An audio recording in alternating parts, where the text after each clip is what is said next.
When I invited the janitor to my party, I never imagined it would change everything. I will never forget the day everything fell apart. At first, it seemed innocent enough. Just another Friday night, with music blaring and laughter ricocheting off the walls of my small apartment. The glow of fairy lights danced, weaving magic into the air. Everyone I knew was there, faces bright with excitement. But then, there he was. The janitor. That familiar, yet out-of-place figure who swept the hallways while I hurried past him, barely registering his presence. He stood at the door, a shadow cloaked in grey, holding a broom like a weapon. It was strange watching him enter, a ghost among the vibrant crowd. His gaze met mine, piercing, almost knowing. It sent a chill down my spine, my heart racing with an adrenaline I didn't understand. I'd seen him around school, tirelessly pushing the mop to erase footprints from the floor, yet now he seemed transformed, an unexpected enigma bursting with untold secrets. His name was Mr. Collins, a name I'd barely known until that fateful night. I looked around the room. My friends, snug in their ignorance, had no idea how everything was about to spiral. I caught a glimpse of Leah, her laughter ringing like wind chimes, intoxicated by the moment, but the hairs on my neck pricked. I felt a heavy weight in the air, like the suspense before a storm. To everyone else, he was just a janitor. But then again, weren't we all something more than what we seemed? I started to wonder if he was a normal person, fighting a war of his own that I couldn't see. Maybe he was an artist at heart, or a lost dreamer, hidden behind the thick layers of dust and tired uniforms. Those thoughts flitted through my mind like those pen-drawn clouds on a summer's day, fleeting yet impossible to ignore. As the party raged on, a chilling silence swept over when he took a sip from an old glass. Laughter halted, breaths were held, it was as if the world around us paused. There was something about that glass, the way he cradled it so delicately. I could almost hear the crowd holding their breath in unison, whispering silence spilling dread over the room. Was it the grime or the history, or something darker embedded in its very essence? My heart thumped painfully. He glanced around, surveying the unfamiliar faces, and for a moment, I felt as though he could uncover the very secrets I'd thought I buried deep within me. The room became a pressure cooker, and I could nearly hear the energy crackling like static in the air. What was he waiting for? In that moment, I should have turned away, but I was rooted to the floor, a statue of sheer curiosity. Then he spoke, his voice low and gravelly, yet somehow commanding. "There's always a truth buried under layers," he said, glancing my way, his eyes stirring something deep within me. What truth was he talking about? I felt panic rising, confusion swirling around my mind. Before my thoughts could catch up, a crash echoed from the corner of the room. It was too much, too loud, breaking that fragile tension. Someone had knocked over the drinks. The glass shattered, sending shards across the floor, sparkling under the faded lights like broken dreams. The collective gasp from the crowd swallowed me whole. Suddenly, and inexplicably, the janitor's eyes gleamed, brighter than I'd ever seen. An unspoken revelation danced between us, a connection that struck a chord buried deep within me. And then, just like that, as if he had grown tired of this charade, Mr. Collins turned and walked away, leaving a vacuum behind. I tried to chase after him, my heart racing, but the moment I hit the threshold, he was gone. Just gone. The chatter resumed, my friends oblivious, laughter bubbling over the chaos, but I felt something inexplicable shift inside me. What had just happened? Why did I feel this urgent need to dig deeper? My pulse thundered relentlessly, and my chest tightened painfully. Who was he? What truth lurked behind that enigmatic smile? Hey, before we continue with this amazing story, I need to give you an important heads up. Many subscribers have reported that YouTube unsubscribed them without warning. Take a quick second to check the red button below to make sure you're still subscribed to the channel. I'd hate for you to miss any of the exclusive content coming soon. And while you're there, smash that like button, it really helps me out with the algorithm. Oh, and tell me in the comments, which city are you watching from? I love getting to know every amazing person who's part of this community. Your participation makes all the difference. Let's connect. The morning after the party felt like waking from a vivid dream, a dream that left a shadow, a lingering unease pressing down on my chest. I sat up and glanced around my room, remnants of last night fading into the distance like echoes of laughter. Yet, despite the playful chaos that had unfolded, one question clawed at me: who was Mr. Collins, really? It gnawed at my mind, igniting a spark of curiosity I couldn't ignore. The sun filtered through the curtains, piercing through the haze of confusion. I pushed myself off the bed, but my movements were lethargic, as if a ghost had tethered me to the ground. I spent the morning in a fog, sipping coffee while replaying the moments from the party, every shattered glass and stolen glance threading together in a tapestry of bewilderment. The image of Mr. Collins's weary yet intense expression wouldn't leave me, like a haunting song stuck in my head, despite the unease that rippled beneath the surface. The day pressed on. I dressed, hands trembling slightly as I picked out an outfit. As I hurried to class, I tried to shake off my thoughts, but they clung to me like the morning dew. Leah met me in the hallway, bubbling with stories from the party, yet something felt off. I forced laughter at her anecdotes, but in the back of my mind, I was miles away, chasing fragments of a spectral figure who barely touched the surface of my life. After class, I found myself wandering the empty school corridors, wondering if I might bump into him again. But the janitor was nowhere to be seen. The hallways echoed my footsteps, empty and hollow, as if the walls themselves were sighing in disappointment. I couldn't shake the feeling that I had missed an opportunity to learn something vital, not just about him but something about myself. Outside, a light rain began to fall, small droplets tapping against the pavement like whispered secrets. In defiance of the weather, I decided to take the long way back home. As I walked, the world around me dripped with a fresh sense of possibility. Puddles reflected faces, skewed and distorted, but all the while I remained lost in thought. That is until I noticed a figure, a shadow tucked behind a tree. Intrigued, I approached, recognizing the familiar grey uniform. It was Mr. Collins, his back turned as he meticulously arranged a series of fallen leaves. Caught off guard by his presence, I hesitated, debating whether to walk past or interrupt this unusual moment. My heart raced at the thought of being so close, yet fear gripped me. What if he didn't want to engage? But then he turned slightly, catching sight of me from the corner of his eye. "Can I help you?" His voice was calm, devoid of the weighty presence from the night before. I swallowed hard, realizing how out of place we were, him with nature, and me, a stranger inquiring about secrets best left buried. Mr. Collins, the name tripped off my tongue, and suddenly, the words poured out. I just wanted to know what you meant at the party." His brow furrowed, and for a brief moment, he looked vulnerable, stripped of the wall he always had up. Then he sighed deeply, the sound steeped in layers of life lived and lessons learned. There are truths that can only be understood through experience. Not everyone sees them, just like they don't see me. His words hung in the damp air, heavy and thick. I took a step closer, desperate to breach the distance. "But you're not just a janitor. You had something to say, something important." He met my gaze, his eyes momentarily brightening before dimming into shadows that swirled with a history I dared not pry into.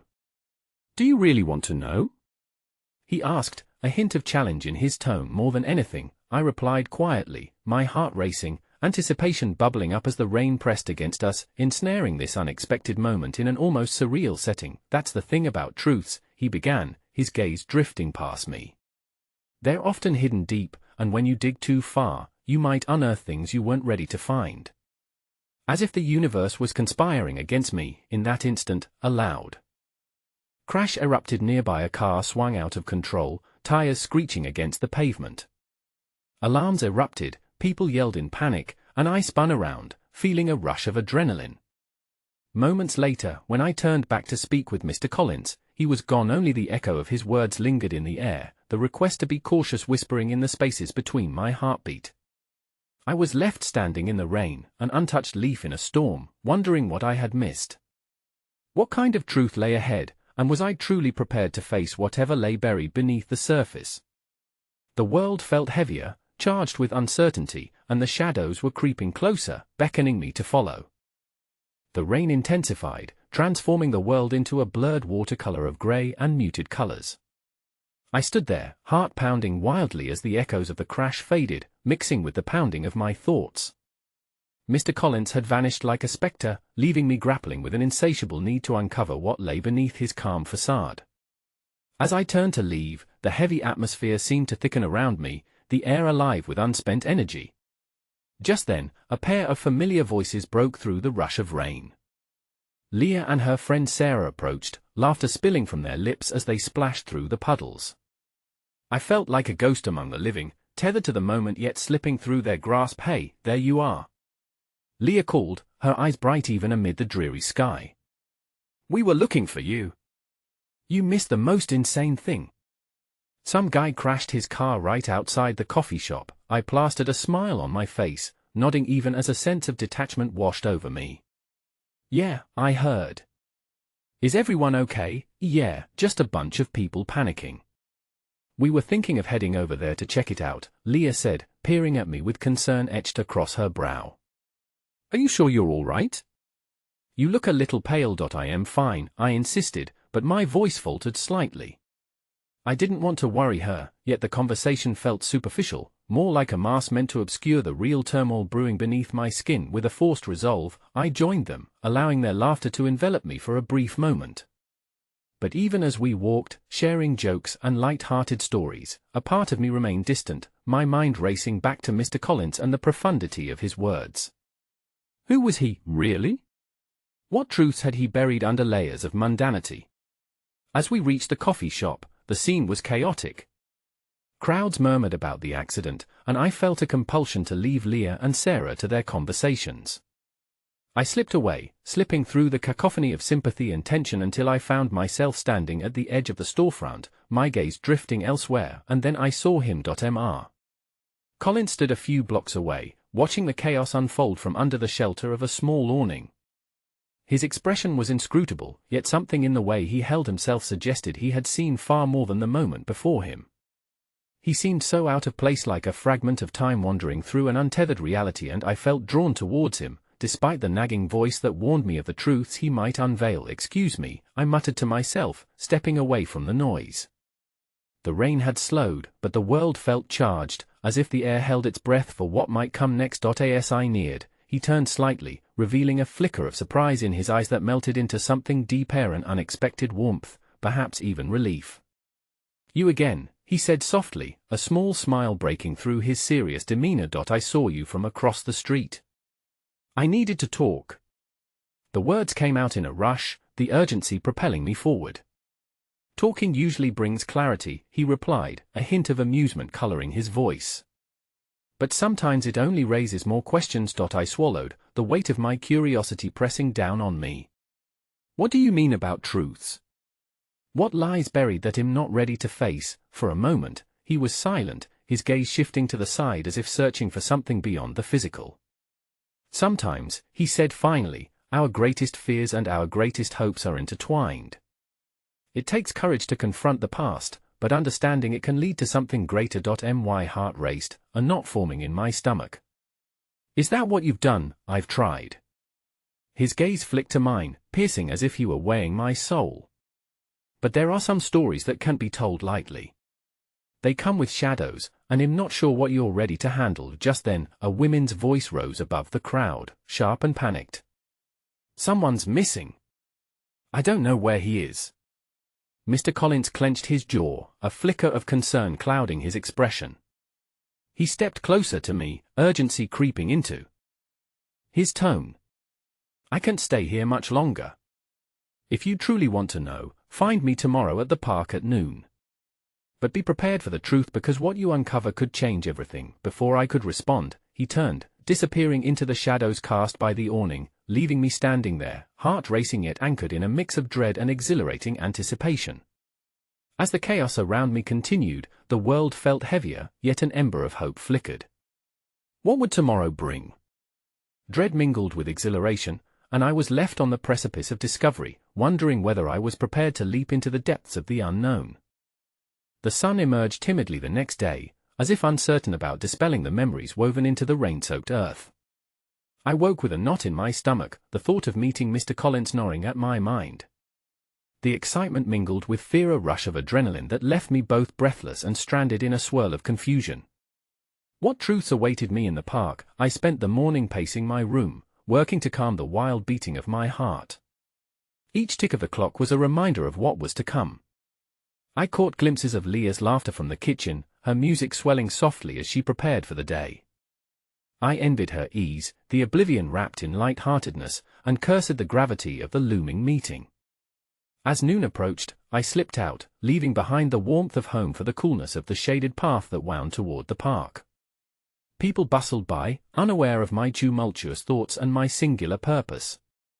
Anxiety wove tightly around me like a cold blanket. When I arrived, the park looked different, alive and vibrant, yet suffocating with anticipation. I scanned the area, searching for an inkling of the man who had set so much in motion, and then I saw him, seated at a weathered bench beneath the sprawling branches of an old oak tree.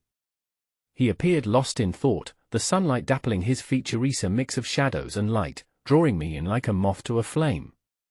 I approached hesitantly, each step heavy with the weight of the unknown. "Thank you for coming," he said softly, looking up with an expression that seemed to read my very soul.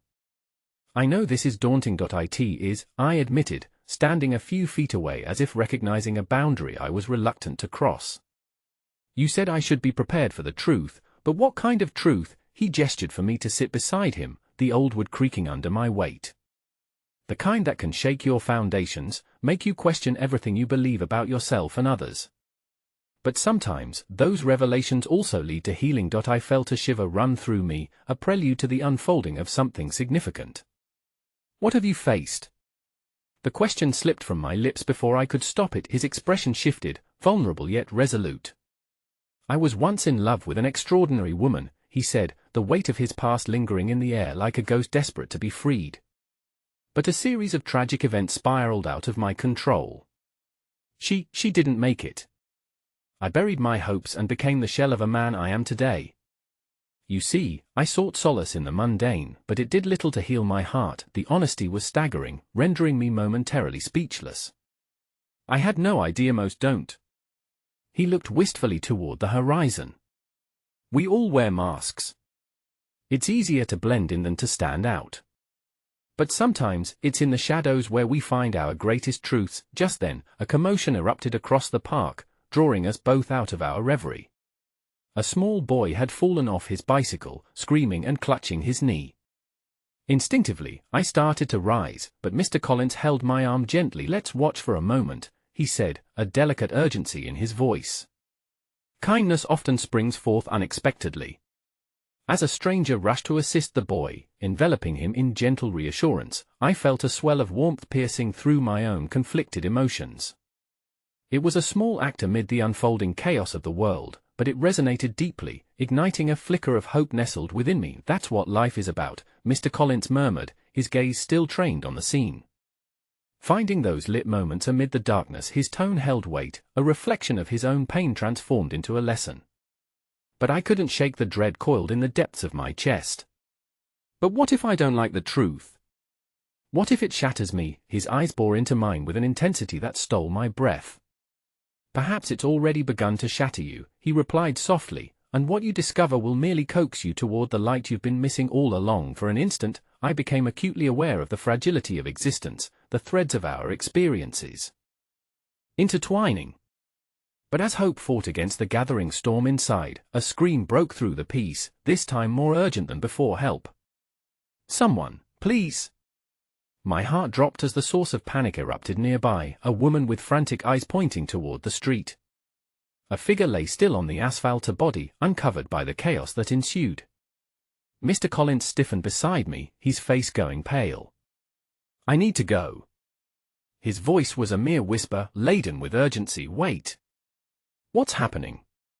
But he was already standing, a powerful energy crackling around him. "Please, just stay here.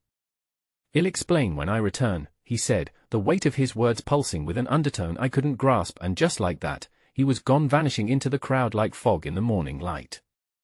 Left alone on the bench, my heart raced furiously. I fought against the tide of uncertainty rising within. What truth had been unearthed in his abrupt departure? With the sense of impending dread looming, I wondered if the answers awaited me or if they would only deepen the shadows in which he so effortlessly dwelled. As the chaos of the park enveloped me, I sat frozen on the bench, an island of confusion amidst the swirling sea of voices and urgent footsteps. Every ounce of Mr. Collins's unwavering gaze, the way he'd shared his heart, raw and unadorned, echoed in my mind, grounding me even as everything else churned in disarray. The horror of the scene unfolded before me. Paramedics arrived, their presence a stark contrast to the innocence of the day.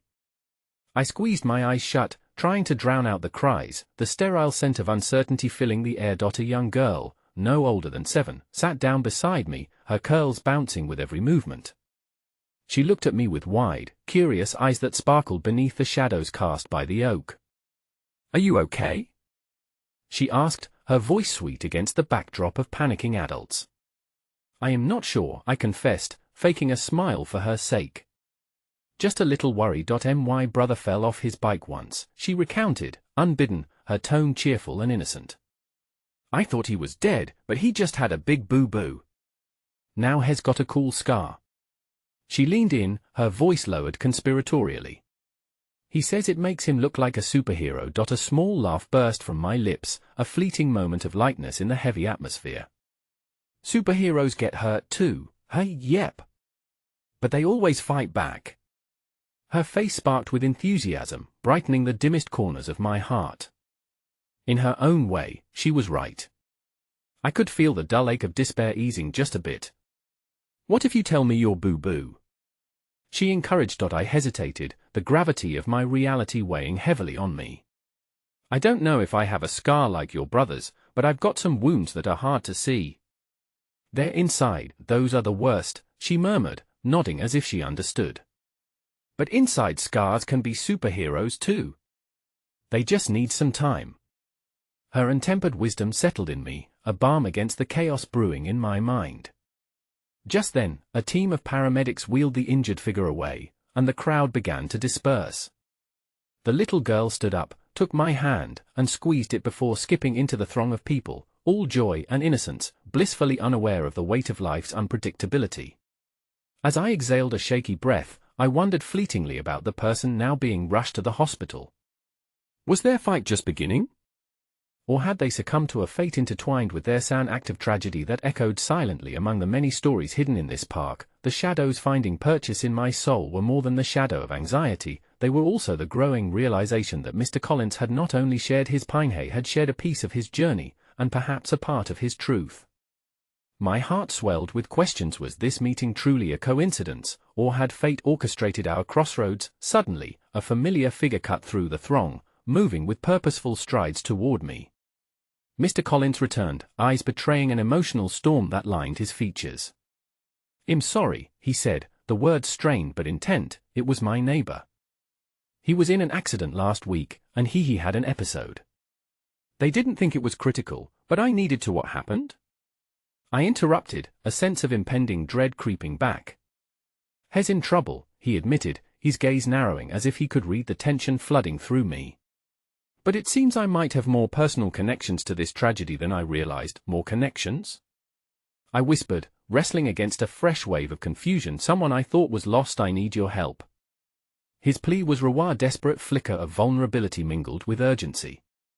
"It turns out, this incident is linked to something I've been hiding for decades." Each word he spoke bore the weight of unspoken truths, layering the air around us thick with unresolved questions. "What do you mean?" "Just promise me you won't run." "Can you promise that?" "What are you asking me to do, Mr. Collins?" He drew in a deep breath, and for a moment, I feared that the answer would reveal something more crippling than I could bear. "You need to trust me. Sometimes, truth can liberate you, but first, it demands courage. It takes you to a darkness that may just become the doorway to your light." I felt the knot tighten again in my stomach. We were standing at the precipice of something profound, yet terrifying. My heart pounded as I realized it wasn't just Mr. Collins who needed my help. I was about to become entangled in a web that had been woven long before my arrival. Just then, a sudden crack of thunder echoed overhead, the sky already darkening, a storm brewing ominously above us. "Let's find shelter," Mr. Collins said urgently, turning his back toward the oncoming gale. But before I could follow, I caught sight of something out from the corner of my eye, a small piece of paper fluttering on the ground, nearly buried beneath fallen leaves. I bent down and picked it up, both curious and terrified of what it might reveal. As the rain began to fall in earnest, I unfolded the paper, and my breath caught in my throat. It was a photograph, the faded image of a younger Mr. Collins, standing with a woman whose eyes sparkled almost dangerously against the backdrop of likely cherished memories. A name was scrawled across the bottom, Lily right below it, an address lingered, the final heartbeat of a connection I could not yet comprehend. I was left standing beneath the budding storm's fury, a sudden surge of fear and intrigue gripping me tighter than ever. The truths were beginning to unravel faster than I could comprehend, but one thing was painfully obvious: journeys wouldn't just reshape our destinies, they would redefine all that was familiar or so painfully lost. I stood there, in disbelief, clutching the photograph as the first droplets of rain splattered against my skin, merging the warmth of the moment with the chill of uncertainty. The face of the woman in the photograph radiated a strange familiarity, and as the downpour intensified, so did the urgent rhythm of my heart. I had to know more. Mr. Collins awaited me just a few steps away, but, for the first time since this whole chaos began, I felt a pull, a direction I had to chase. "Are you coming?" he called back, already seeking their refuge under the low-hanging limbs of a nearby pavilion. "I found something," I yelled over the booming thunder, waving the photograph in my hand like a flag of truce or perhaps a catalyst for confrontation. His expression shifted, eyebrows knitting together as he stormed back toward me. "What is it?" he asked, his voice a mixture of curiosity and concern. I held the picture closer to him, my pulse racing. "Who is she?" he hesitated, and in that pause, I sensed a crack in his composure. "That's Lily," he whispered, the name falling from his lips like the rain now splattering incessantly around us. "You're?" My eyes widened, pieces of an unseen puzzle beginning to shift in my mind, erupting like a dam breaking under pressure. "She was my wife," he admitted, the weight of his confession almost swallowing him whole.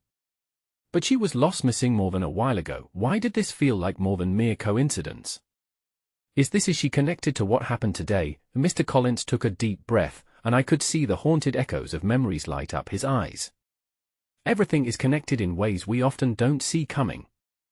I thought I had buried that part of my life, but now it's come back demanding to be confronted." As he spoke, a surge of empathy welled up within me, slicing through the haze of confusion. This was not just about his past, it was about uncovering the dark depths of two lives intertwining in pain and loss. The lost connections, the paths not taken, they were the very essence of our shared humanity. I had stumbled onto a raw tenderness, a shared wound that both terrified and emboldened me. "I need to understand," I said softly, the words dripping with vulnerability. "If she's connected to today's chaos to you, I want to help. I can help." His gaze softened, the frantic fear ebbing away for just a moment. "But you have to promise this journey will challenge you. There's darkness, secrets that could drown us if we aren't careful." A booming clap of thunder punctuated his warning, as if nature itself were echoing the gravity of his words. Yet, within my heart, the seed of hope had taken root, flourishing amidst the gathering storm. I thought again of the little girl's words: "Inside scars can be superheroes too." Perhaps we both had a fight left in us. The rain began to fall heavier, thunder rolling like the heartbeat of the earth itself, and this was our moment. "I promise, I won't run," I replied, steadier than I felt. "Let's find the truth together." In that shared resolve, we finally sought shelter beneath the pavilion. There, amidst the rhythmic tapestries of raindrops, he looked at me with an expression of gratitude intertwined with apprehension. "There's something else you need to see," he said, pulling out a weathered cloth. With careful hands, he revealed an old journal, its spine cracked, pages yellowed with age. "This belonged to Lily," he began, and his voice trembled slightly before he steadied it. "It holds her own stories, fears, and perhaps the answers we seek." As he handed it to me, I could feel a mix of reverence and urgency. The journal was heavier than it appeared, not just with paper but with the echoes of a life half remembered and half hidden. The storm roared on, each clap of thunder seemingly a countdown to the revelations that waited for us in those pages. I opened the journal, the scent of aged paper wafting up to greet me, mingling with the rain-soaked air. My heart raced as I flipped through fragile pages adorned with graceful handwriting, but just as I found a passage that hinted at Lily's past, I froze. An ink note caught my eye, barely legible beneath the smudges of time. "If you're reading this, then my secrets have found you. You must know, the truth is more dangerous than it appears, but it's the only way to escape the cycle of fate's design. The air thickened as the weight of those words settled over us like the oppressive traces of the storm. The fabric of our lives was woven together by hidden truths, and the emotional chasm around us expanded. What does that mean? I whispered, sharing the weight of the chaos around us.mr. Colin's eyes widened, realization dawning like the flash of lightning illuminating clouds. It means we're not just uncovering her secrets, we're facing something much darker than we anticipated. And in that moment, as the rain licked at our clothes and the thunder crackled menacingly above, I knew we were standing on the brink of something monumental. Whatever lay ahead would test us both, and leaving would no longer be an option, not when the echoes of the past had begun to surface with such urgency. With my heart pounding, I felt an odd rush of exhilaration to know that between the lingering shadows and impending darkness, something powerful was brewing, the intersection of our intertwined destinies, and I had no idea where it would lead. As the storm raged on, those chilling words lingered between us like the last cries of day before night descends. I kept staring at the ink-stained journal, the leather cover rough against my fingertips, feeling that hook of destiny pulling me deeper into a web I barely understood, the darker. I barely managed to ask, each syllable thick with uncertainty. What do you mean? Mr. Collins looked away, the flicker of regret strangling something within him. Lily, she had enemies. People who wanted to keep her quiet. She uncovered things. Things that could change lives, ruin them. It's why she disappeared. My breath hitched. How much of that little girl's world was built upon secrets? What kind of chaos had we inadvertently unlocked? The weight of the journal blossomed between us, filling the air with an oppressive tension. Do you think that's why I found this? I gestured with the worn pages. Because I'm supposed to do something to stop it, I don't know, he murmured, anguish dancing across his features as the rain continued to lash at the pavilion's roof. But I suspect this isn't just about understanding her past. It's about what's still out there. A fear slithered into my heart, but so did a strange, unyielding resolve. I thought about the innocence of that little girl, about the echoes of laughter replaced by shadows. We need to find out who those enemies were, I said, every word surging with determination. It's not enough to just uncover the truth. We need to confront it. The thunder crackled angrily, punctuating my vow as if in agreement. Mr. Collins studied me, surprise etched into every line of his face. You realize this could put you in danger? The deeper we go, the more we risk. I've already lost so much, I replied, my voice trembling as I wrestled with memories that had haunted me for too long. But it was always the unfinished pieces that haunted me the most, the questions left unanswered. I can't walk away now, not when I have the chance to reshape something. Without another word, he stepped closer, gratitude flickering in his eyes. Together, we clung to the fragile threads of hope woven into the fabric of our stormy reality. Suddenly, I heard the rustling of leaves, a sound that cut through the storm's roar. Do you hear that? I asked, my heart leaping into my throat. It's just the storm, he reassured, but a telltale flicker of anxiety soured his tone. No, I persisted, straining to listen as the cracking of twigs and hurried footsteps emerged. An instant later, a figure emerged from the shadows of the rain, a nightmarish silhouette against the flickering light of the pavilion. Collins! A voice shouted, strained and frantic, piercing the tempest. We need to go now. I turned and felt the air leave my lungs as recognition dawned. It was Rachel, Mr. Collins's daughter, the one who had been missing for months, a ghost that haunted his nightmares. But the joy of seeing her was eclipsed by the frantic energy crackling between them. Rachel! Mr. Collins called, rushing toward her, his face set with a mix of confusion and relief. What are you doing here? You shouldn't have come. Dad, it's not safe. They're here. She clutched a small backpack tightly, her knuckles white as the rain soaked her clothes. I had to find you before they did. A heavy silence swept over us as we absorbed her words. There was a darkness looming, something more ominous than we had ever anticipated. They? I whispered, letting the enormity of that word sink in. People who are still after you. After her, Rachel said, glancing nervously at me, her fear palpable. Understanding crashed over me, and instinctively, I stepped closer to Mr. Collins for support.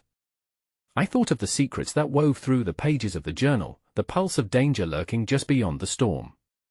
I thought I could understand Lily's life hour past, I stammered, but now it seems we're entangled in her unfinished story. Now they want to silence us all, Rachel said, her voice lowering.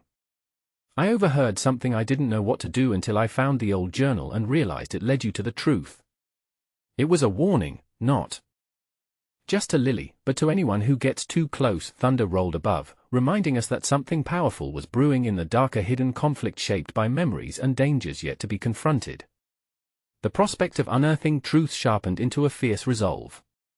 But in that moment of urgency, a shiver ran down my spine.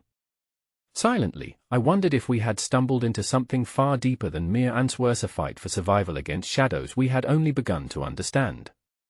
Stick together, no matter what, Mr. Collins said, finding his strength again, wrapping an arm protectively around Rachel. The three of us stood together, bound by fear yet fortified by purpose as we faced the storm and beyond. Something terrible was coming, and as the rain poured down and lightning illuminated our uncertain future, I felt a flicker of determination ignite among us. We would dig deeper into the labyrinth of Lily's past, regardless of what awaited us, because in truth, the only way out was through the very heart of the chaos that now claimed us. And who knew how many ghosts were still waiting to be unveiled? The rain fell like judgment from a furious sky, relentless and unyielding, mirroring the tumbling chaos that filled my mind.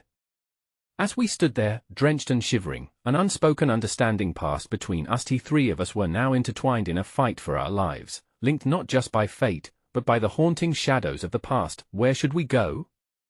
I finally asked, the panic threatening to bubble over, unsure of what they had encountered that had brought Rachel back to the very place she had fled. There's a place, a basement I found in the old church. It's hidden, and I think it's safe. For now, Rachel answered, her voice steadier than her presence, a note of bravery swirling through her fear. Lead the way, Mr. Collins said, raising his chin slightly, the protective instinct within him now fully unfurling into a fierce determination. Without another moment's hesitation, we set off into the teeth of the storm, the wind howling around us as if to warn us of the dangers gathering beyond the safety of the pavilion. The streets were ghostly, the night swallowed by mist and thunder, and every crack of lightning seemed to slice through my resolve, leaving me quaking. As Rachel took us down familiar side streets, I felt disoriented, like an apparition adrift in a half-remembered dream.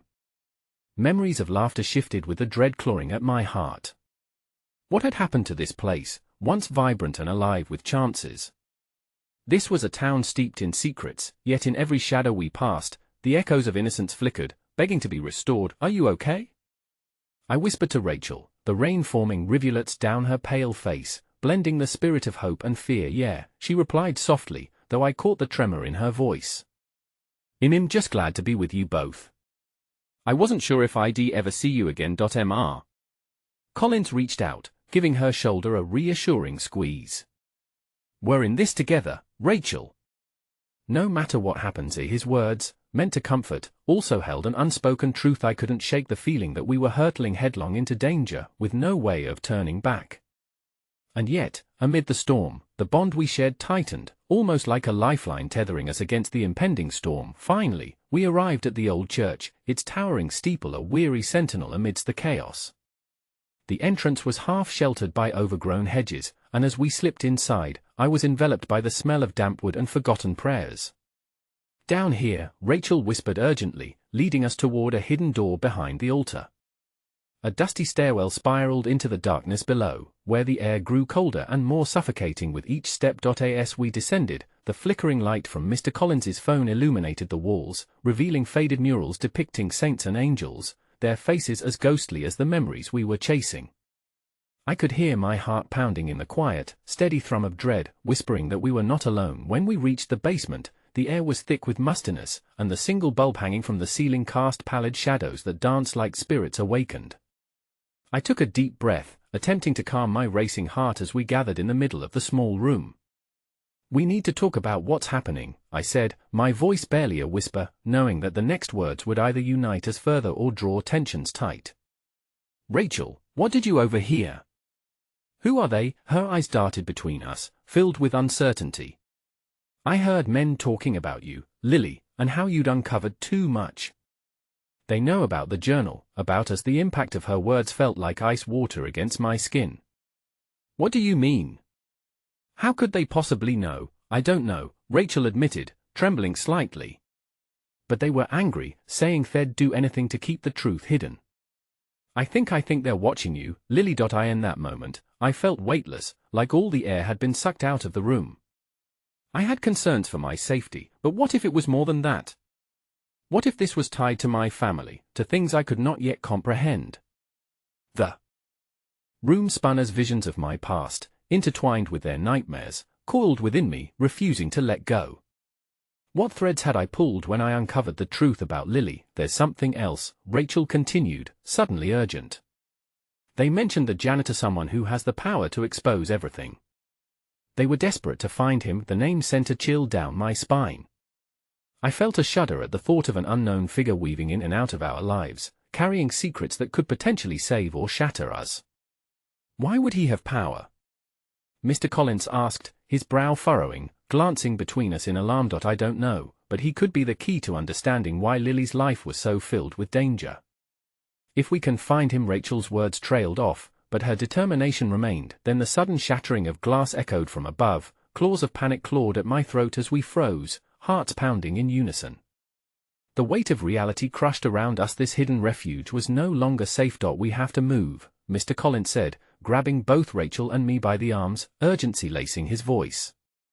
We can't stay here. As we turned to dart towards the exit, I caught a glimpse of something flitting through the shadows. A face in the corner of my vision, a fleeting presence weighing in on our growing dread. Wait! I called, but it was too late. The figure melded into the darkness like a spectre, leaving us with our growing fears. Just as we stepped out of the basement, another explosion of glass shattered the stillness above, louder this time, and a heavy thud resonated through the structure as something crashed down. We barely had time to comprehend what was happening when the ground trembled beneath our feet, and suddenly, the entrance of the church collapsed, barricading our only escape. Heart racing and panic swelling, I turned to Mr. Collins and Rachel, desperation blooming in my chest as an icy realization gripped me. We were trapped. And whatever dangers awaited us outside had now entered this forsaken place. The dust settled heavily in the air, stinging my eyes and making each breath difficult. I felt the walls closing in, the shadows thickening like sentinels of our impending doom, and for a moment, time stretched, each second fraught with the weight of the unknown. Lily, what do we do? Rachel's voice cut through the haze of fear. Her eyes glistened, wide and terrified, searching mine for answers I didn't have. Mr. Collins. I turned to him, my mind racing. We can't just sit here. We need an escape route. His face, usually so composed, was etched with worry. We have to be quiet. If they heard that crash, they'll come looking for us. His voice was laced with urgency, and I could see him mentally strategizing our next move. Can we find another way out? I asked, scanning the dimly lit basement. The flickering bulb cast long, twisting shadows that seemed to come alive, threatening to swallow us whole. There had to be something, a window, another door, anything. Mr. Collins was already moving, peering around the edges of the room, feeling for hidden passages. There might be a cellar hatch in the back, he suggested. Stay close. Rachel and I exchanged a look, an unspoken promise passing between us. No matter the fear, we had to remain strong, for each other. As Mr. Collins shuffled deeper into the recesses of the basement, I felt that familiar tremor of anxiety slither through me again. My heart hammered in my chest, a counterpoint to the silence, which deepened with each muffled heartbeat. I could almost hear the flicking whispers of that unknown figure lurking outside, sharpening our uncertainty into a razor's edge. Over here. Mr. Collins' voice broke through, pulling us toward him.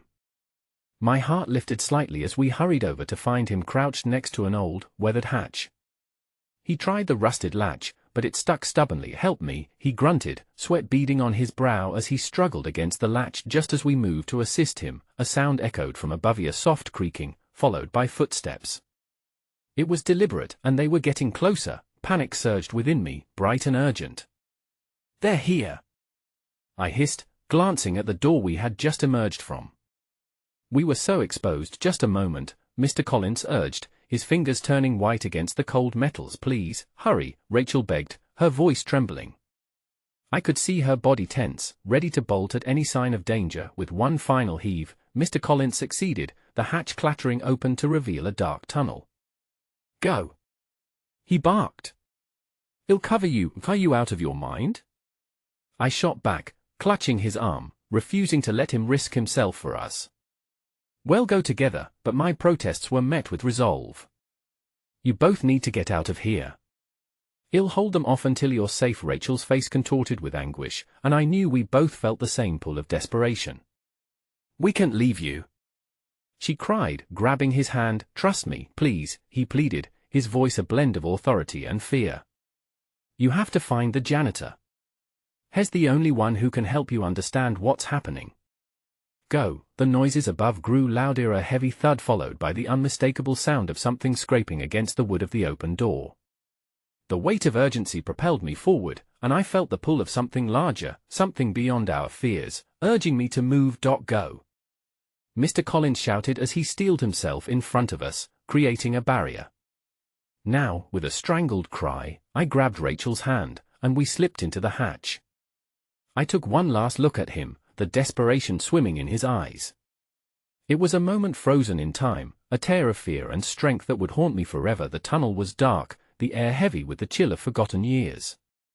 It wrapped around us like a shroud, and we stumbled forward, our footsteps echoing in the silence. The light above faded, replaced by an oppressive quiet, broken only by our breaths, wild and frantic. "Do you think he'll be okay?" Rachel gasped, fear rippling through her. I didn't have the answer. "I hope so," I whispered, but doubt gnawed at me. How far would he go to protect us? As we plunged deeper into the dark, I strained my ears, listening for sounds that would hint at danger behind us or worse, in front of us. But all that met us was silence. Eventually, the tunnel opened into a small chamber, illuminated by a faint sliver of light seeping through cracks in the stone walls. Strapped to one on the walls was a dusty bulletin board, mottled with faded papers and hastily scribbled notes. Life had once somehow thrived here, and curiosity tugged at me as I took a few steps closer. "Lily, look," Rachel said, pulling a slip of paper free. It appeared to be a list of names, one of which leaped out at me, sharp and painful, a name that echoed like a distant bell calling me home. "Mr. Gregory," I breathed. That's the janitor's name." But just as a spark of hope ignited, the ground trembled beneath our feet, echoing with the kind of danger that thrummed in my bones. The shadows morphed, swirling into vicious knives of darkness, and then abruptly, everything went cold. In the silence that fell, I felt a presence enclosed around us like an iron grip. The hairs on my neck stood on end, a visceral warning of what was to come. "Someone's coming," I barely managed to breathe, and just as those words left my lips, the wall behind us cracked open, revealing a dark figure silhouetted in the flickering light, looking at us with eyes that glowed faintly like embers in the ash. And then I heard a voice that rattled through the air like thunder, low and dangerous. "There you are." In that moment, the past and present collided, shattering the fragile hope I had been clinging to. I realized the walls of our reality were about to unfurl, unraveling the grateful haven I had once thought this escape would be. I remember every heartbeat as I stood frozen, my breath stolen by a waking nightmare. The figure, lurking at the open mouth of the tunnel, emerged from the shadows with a haunting familiarity, his features twisted in a malevolent grin. The dim light barely illuminated the wicked depths of his eyes, chilling my blood as the truth hit me like a punch to the gut. "Mr. Gregory," the first murmured in disbelief, my mind racing to connect the fragments, reassembling a puzzle that had haunted me from the beginning. "Hello, Lily," he said, his voice smooth like ice, gliding into my ears. "Interesting to see you here. I had almost forgotten about this place." Rachel's hand tightened on mine as I flinched. "What do you want?" I managed, my voice trembling yet laced with defiance. "I want what's owed to me," he replied, stepping closer, the shadows of the tunnel coiling around him like serpents. "Secrets, my dear. You've stumbled upon knowledge that could very well ruin lives. What do you know about my secrets?" I spat, feeling my desperation morphing into an anger that surged within me. "You've been playing with people's lives, me father, Mr. Collins," he scoffed, the sound derisive. "You really think the janitor can save you? He's as much a prisoner of his choices as you are of yours." In that moment, Doubt stirred in the pit of my stomach, but Mr. Collins' unrelenting trust and desperation echoed within me, urging me to stand firm against the dark rivulets of fate. "Anew I began, my voice steadying, are only a fading whisper in a tale much larger than yourself. Mr. Gregory's smile faltered, just for a moment, but in that flicker of vulnerability, I recognized the kind of desperate, bitter anger that clings to those haunted by their past. "There's no more running, my dear," he hissed, stepping toward us, divulging the twisted ambiguity that danced in the space between us. "You've walked straight into the storm, and there's no escape now." Before I could respond, a sudden rush of footsteps echoed through the tunnel, the sound of hurried breathing overridden by urgent rasping. My heart slammed against my ribcage as Rachel and I exchanged a glance, both equally aware that we had little time left to react. "Lily, run!" A voice bellowed from behind Mr. Gregory. It was Mr. Collins, his determination cutting through the tension like a knife. "Get her out now!" Desperation surged forth, propelling me into action. I shoved Rachel ahead of me, instinct taking over as adrenaline coursed through my veins. "Go! Just go!" I urged, tearing down the tunnel. We ran, the sound of our footsteps mingling with the booming voice of Mr. Collins filled with urgency and purpose, a shield defending us against the uncaring darkness. Adrenaline shot through me, merging fear with hope as we plunged deeper into the hidden passage. "Where does this lead?" I gasped, tugging Rachel along as we veered left and right. "I don't know." "Just keep going," she shouted, her voice rising above the clamor behind us. We skidded around a corner, my heart racing against the thrumming chaos. Light began to filter through the tunnel, and I recognized we were nearing an exit, the world pulsating beyond a wooden door intricately aged with the passage of time. "Lily." "Rachel." Mr. Collins' voice cut through the dark, propelling us forward. "Don't stop just a little further." With one final surge of desperation, we reached the door and flung it open, bursting into a deserted alley bathed in the cool embrace of twilight. We fell onto the cobblestones, gasping for breath, the reality of the world overwhelming us, but it was not over. I spun back toward the tunnel, bracing myself as Mr. Collins emerged, panting, cradling an expression of fierce concentration, his focus unwavering. "Are you all right?" he panted, concern knitting his brow as he quickly scanned for any signs of danger. "Yeah, but what about Mr. Gregory?" I stammered, torn between gratitude and fear of what had transpired. "The storm hasn't passed," he said gravely. "But we need to move." Rachel grabbed my arm, her resolve intertwining with the urgency in the air. "Where do we go?" I asked breathlessly. "Back to the park," Mr. Collins replied. "I think everything is connected there. We can't lose sight of what we're searching for." A chilling mix of fear and determination pulsed through me. The events leading up to this moment unfolded like hidden flames igniting our paths, coiling around everything we'd uncovered. It felt inevitable, as if fate had conspired to bring us here. Now we had to confront the full weight of our choices and the truths long buried. I looked to Rachel and Mr. Collins, their trust in me unwavering and contagious. Together, we surged into the night, the rain still falling, but the storm within us had transformed into a collective force. We moved towards fate, braced against whatever awaited us, a chance to save a family, to unearth buried scars, and ultimately, to discover our own truths. As we reached the edge of the park, the shadows flickered uncertainly beneath the street lamps, winding like the stories we sought to uncover. With my heart racing wildly, I understood the path forward held not just the risk of darkness but the promise of redemption. We were walking toward the unknown, armed with courage forged in unity, seeking the janitor who could finally show us the missing pieces of a life fragmented, and as dawn crept into the horizon, I realized we were not just survivors, we were on the brink of uncovering the illuminating truth that could finally tear down the walls separating our past from our future. "Let's go," I whispered, my voice filled with conviction, as we took our first steps into the promise of a new day. Letting the light chase away the shadows, I felt hope, unshakable and raw, bridging the gap between who we were and who we could become, beneath a sky painted with the remnants of yesterday's storm.